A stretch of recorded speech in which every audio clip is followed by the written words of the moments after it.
Poetry Center, bringing poetry to Paterson since 1980 at Passaic County Community College.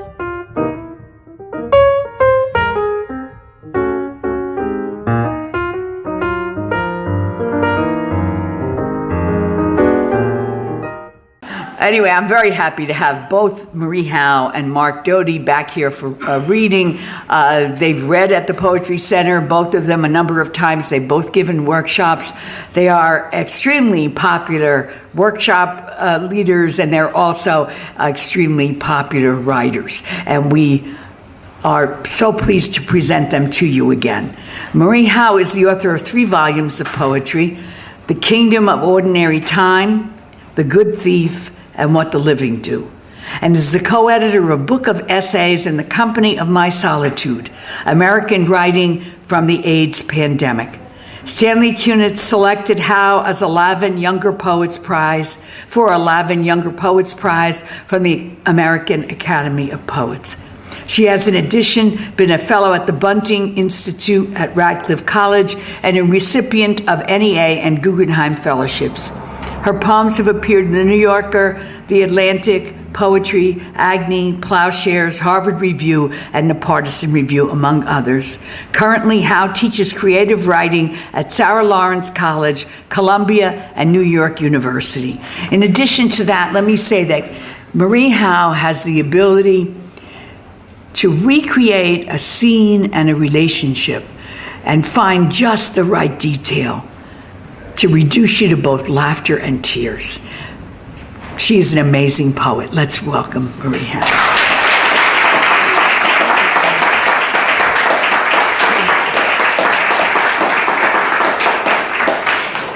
Thanks, everybody.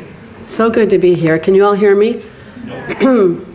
Maria Gillen is a light bearer of the First Order and a spiritual warrior. And you know, Mark and I were saying on the way here, she's just, you guys know this, but she's such an extraordinary force for life in this world, Maria. It's always such a privilege to be in the same room as you.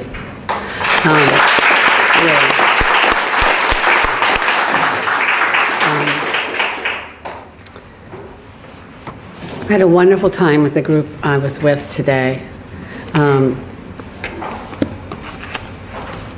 And I want to thank them for their company. It was great. And I love to be with Mark. All the time, whenever, wherever. Wherever we go. Shall we start? As long as we do it together.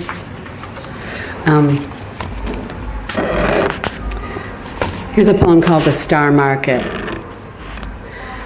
The people Jesus loved were shopping at the Star Market yesterday. An old lead-colored man standing next to me at the checkout breathed so heavily I had to step back a few steps. Even after his bags were packed, he still stood, breathing hard and hawking into his hand. The feeble, the lame, I could hardly look at them, shuffling through the aisles. They smelled of decay, as if the Star Market had declared a day off for the able-bodied, and I had wandered in with the rest of them. Sour milk, bad meat, looking for cereal and spring water. Jesus must have been a saint, I said to myself, looking for my lost car in the parking lot later, stumbling among the people who would have been lowered into rooms by ropes, who would have crept out of caves or crawled from the corners of public baths on their hands and knees, begging for mercy.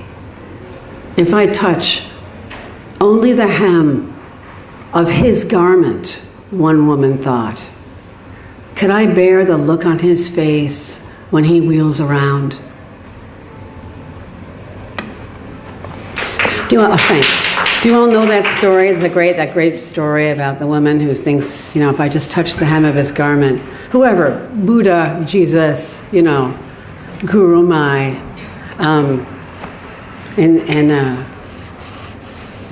The Reverend Al Green has a great sermon about that. Has anyone ever seen that movie about the Reverend Al Green? Remember Al Green? Let's just stay together. Loving you ever. Well, get it from Netflix. The Reverend Al Green. It's a documentary about him. And he was one of those people who got, hit in the face with a plate of hot grits, and his life changed, He went from being an addict to being a preacher. And he has this amazing sermon about that moment when the woman touches the hem of Jesus' robe. And Jesus says, "Who touched me?" He turns around, "Who touched me?" But Al Green starts to sing, "Who touched me?" From the New Testament to the Greeks, reading Ovid. Has anyone read Ovid's tales here? Terrifying, wonderful transformations. The thing about those Greeks and Romans is that, at least mythologically, they could get mad. If the man broke your heart, if he fucked your sister speechless, then real true hell broke loose. You know that stew you just ate for dinner, honey? It was your son. That's Ovid for you. A guy who knows how to tell a story about people who really don't believe in the golden rule.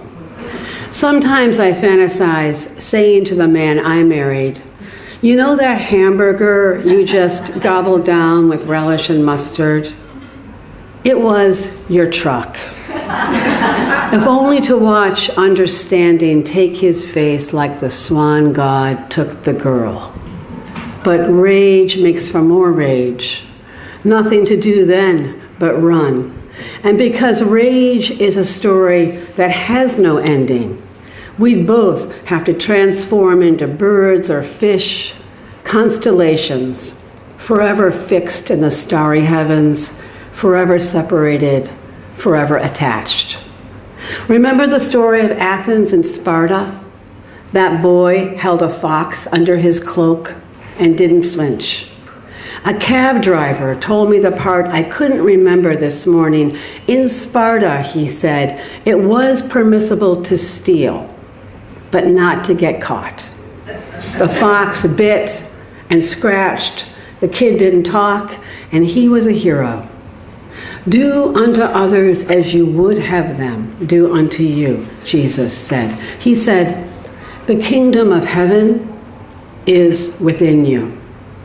And the spiked wheel plowed through the living centuries, minute by minute, soul by soul, plows still. That's the good news and the bad news, isn't it? Thank you.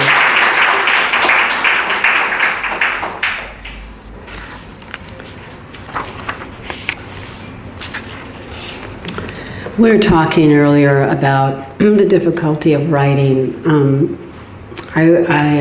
It takes me a long time to finish a book of poems.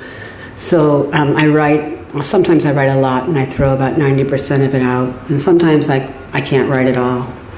And for the last year and a half, I've had a hard time. Well, I've just been waiting in sort of stumbly silence. I've been writing stuff, but it's been hard. So, this is for anybody in this room who might have that problem. This is called prayer. Every day I want to speak with you. And every day something more important calls for my attention. The drugstore, the beauty products, the luggage I need to buy for the trip. Even now, I can hardly sit here among the falling piles of paper and clothing, the garbage trucks outside already screeching and banging. The mystics say, you are as close as my own breath. Why do I flee from you? My days and nights pour through me like complaints and become a story I forgot to tell. Help me. Even as I write these words, I am planning to rise from the chair as soon as I finish this sentence.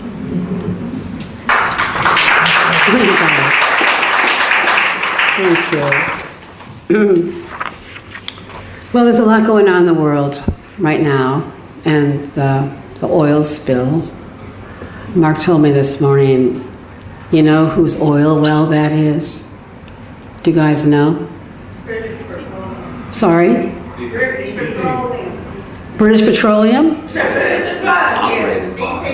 Guess who it's operated by, though? Halliburton. We meet again. We meet again. We meet again. So we're in this dilemma, you know, as we all know, like how do you live in this world in a moral way, you know, especially being an American, because so much of what we do is watch, you know, unless we actively go to Afghanistan or Iraq or Iran or work somewhere, you know, directly helping. I feel like I watch. I'm a voyeur. I pay for it too, my taxes, which were very high this year, I have to say. So here's a poem called What We Would Give Up. One morning in Orlando, Florida, I asked a group of college students, what would we be willing to give up to equalize the wealth in this world? Malls, a red-haired young woman said right away. Supermarkets, the young man in a black t-shirt said, where you go to buy bread and there's 150 loaves on the shelf. Imported fruit, the young woman sitting next to him said, raspberries in winter. A car, the guy with a nose ring said, I don't have a car anyway. Travel, jet fuel, well, we'd all be together, someone said. TV, said the guy without a car. I don't watch TV anyway. What about coffee, I said, looking down at my double tall half-calf soy latte. Okay, everybody said, but I wondered about that one. 10 pairs of shoes? Yes. Movies? Maybe. That week, my phone was out of order. When the company tried to connect my line to a split line that would allow me fast cable access to the internet, everything went dead. When I called the phone company, I was put on hold and had to listen to a tinny version of Vivaldi's Four Seasons, pitched at what seemed a much faster than usual speed. This call may be monitored. I was told to punch my number in 5 times during that first phone call, and every time I was transferred to a person who asked me for my phone number again. 8 calls the first day. We'll send a technician out, the central office would say. The technician, when he arrived, would say, the problem is in the central office. When I called the central office, someone would say, we have to send a technician out. When I said, a technician has already been here, the central office person would say, all I can do is put in an order, ma'am. Vivaldi. After 7 days, I began to suspect that at the center of the central office is a room empty of furniture but a table. On the table, a ringing telephone. Somewhere way down a long corridor, one guy in a broken chair in front of an empty desk. And every once in a while, he cranes his neck toward a door and yells to no one in particular. Is anyone going to answer that? If you don't want music, the phone company says, please hold through the silence. When I came home from Orlando, the phone started working again. The Gap, someone said. Everybody said, I don't go to the Gap. Would I give up the telephone? Would I give up hot water? Would I give up makeup? Would I give up dyeing my hair? That was a hard one. If I stopped dyeing my hair, everyone would know that my golden brown hair is actually gray.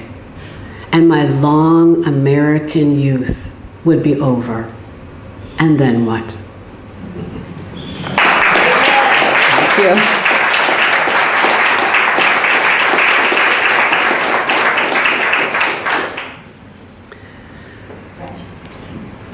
Now you know.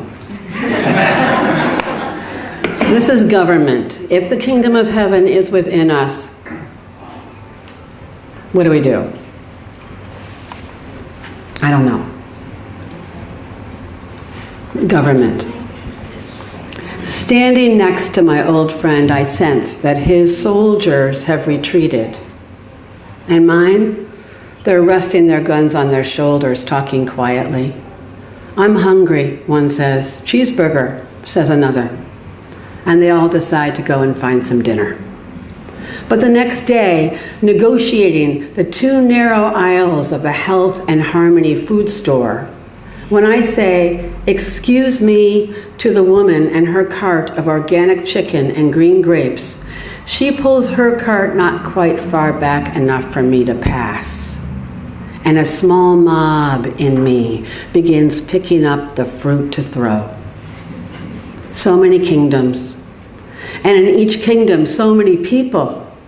The disinherited son, the corrupt counselor, the courtesan, the fool, and so many gods arguing among themselves over toast through the lunch salad and on into the long hours of the mild spring afternoon. I'm the God. No, I'm the God. No, I'm the God. I can hardly hear myself over their muttering. How can I discipline my army? They're exhausted and want more money. How can I disarm when my enemy seems so intent? Thank you. I want to read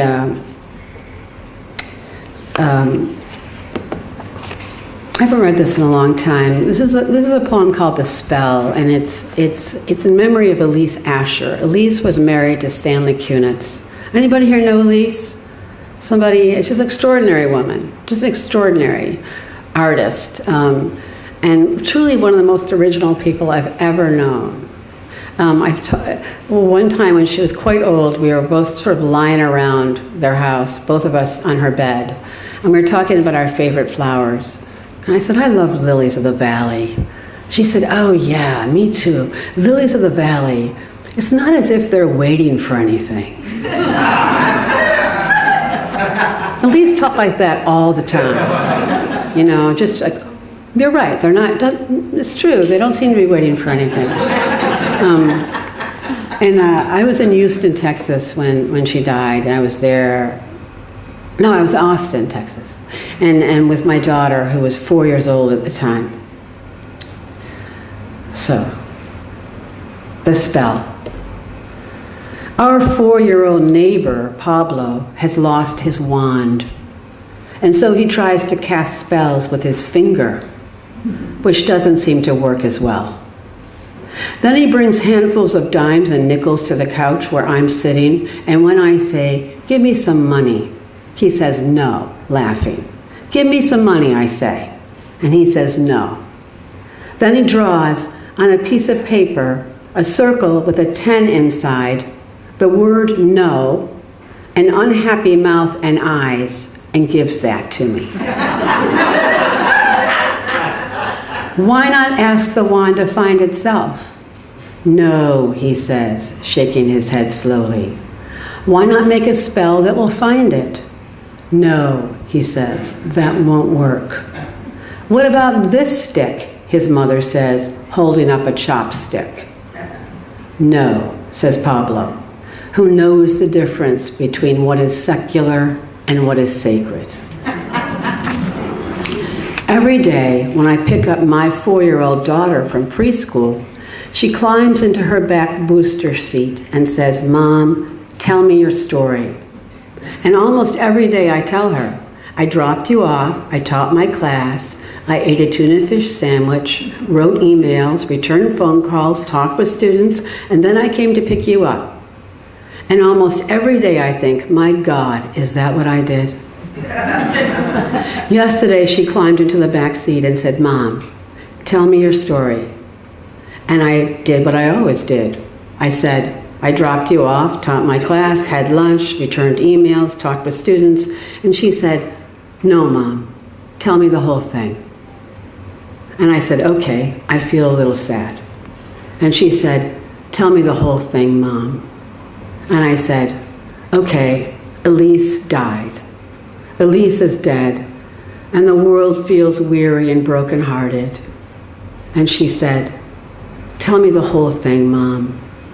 And I said, in the dream last night, I felt my life building up around me, and when I stepped forward and away from it and turned around, I saw a high and frozen crested wave. And she said, the whole thing, Mom.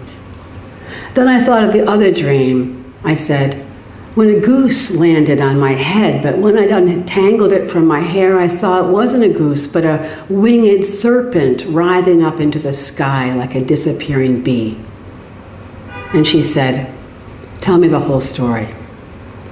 And I said, Elise is dead, and all the frozen tears are mine, of course. And if that wave broke, it might wash my life clear, and I might begin again from now and from here. And I looked into the rearview mirror. She was looking sideways out the window to the right, where they say the unlived life is. Okay, I said. And she said, okay, still looking in that direction.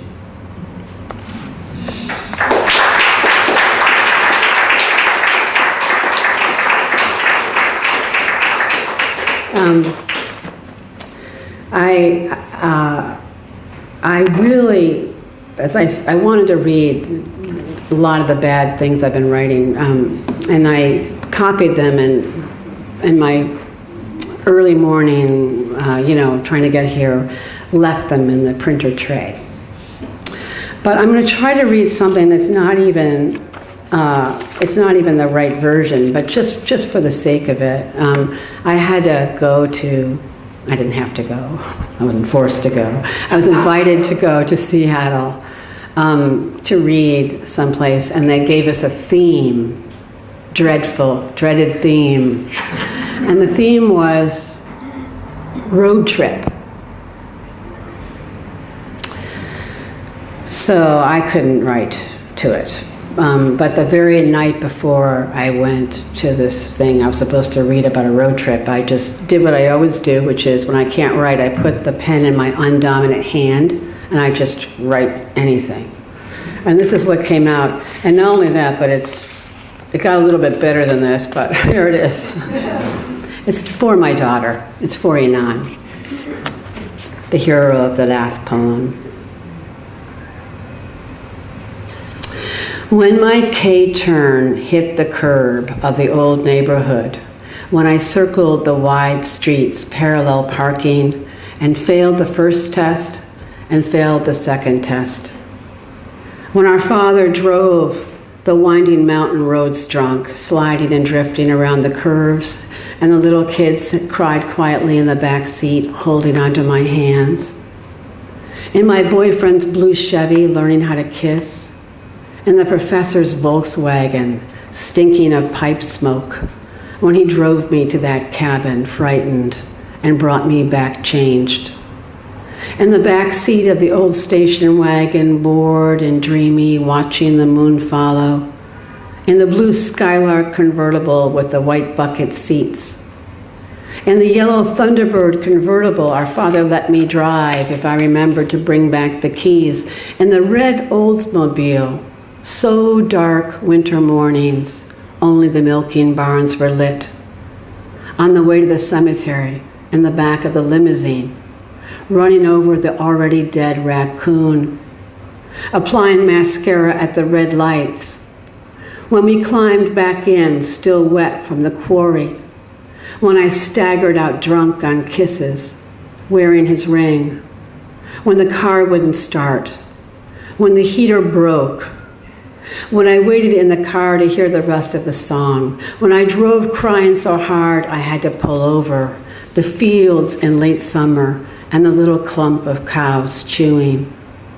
Through the mud season, when I rocked and jumped on the fender and the wheels grabbed and splattered, when I kissed him goodbye and pulled him back into the back seat, when we sat in the parking lot until the medicine kicked in, when I panicked on the bridge and slowed to a stop and the beeping cars swirled around us like water around a stone, I only seemed to be still, throwing the cigarette out the window, burning my tongue on the tea, spilling the tuna fish sandwich on my lap as I downshifted. When the policeman waved me down, the wipers slapping. When I sat alone in the car, leaning on the steering wheel, gazing through the front window glass. When I thought I was lost, I wasn't.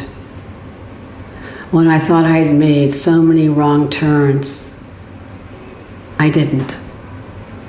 Every car I ever stepped into was bringing me to you.